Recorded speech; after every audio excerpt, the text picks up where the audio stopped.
So when we got down here in Kemet, that experience was in our genetic memory bank. So we built pyramids or murs. Greeks call it pyramid, it means house of fire. Because that was our experience in this primordial time of that experience of these volcanoes. Now, let me show you the genetic memory bank of the Europeans. They had a what? An ice experience. Yep. All right? Now, I want you to think of glaciers. Think of the glaciers. Now, I want you to think of every skyline of every city of the world, of Europe.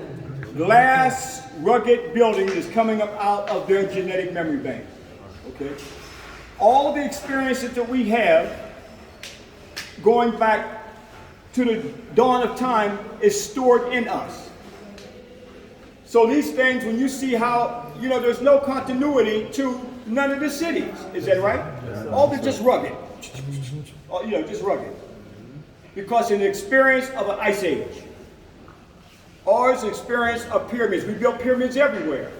Because out of that primordial beginning of those volcanoes going off, that became part of our genetic makeup. I don't mean that one brother who saw it and then came down here and built. I'm talking about one who saw it, experienced for thousands of years that was in their genetic memory bank, and that experience passed down. And that's why in the Valley of the Kings, there's a scene of Ramesu, and he's round the lake of fire.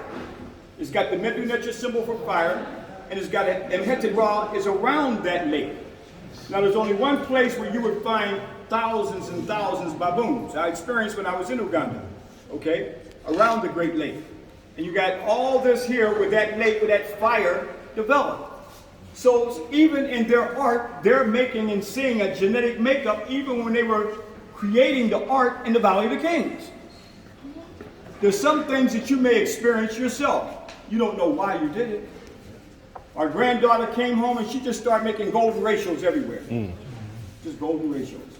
And then I showed her that Aptu over 5,000 years ago, where our ancestors were making these golden ratios, because everything of nature comes out of a golden ratio. So we got to look at things that we do and see that this is a genetic memory bank that's causing us to do things that we do. Things is part of a genetic library coded in us. That's why I always say somebody knows something about you that they don't want you to know about yourself. And that's an ancient African ancestral genetic library. It's coded in us. Hotep?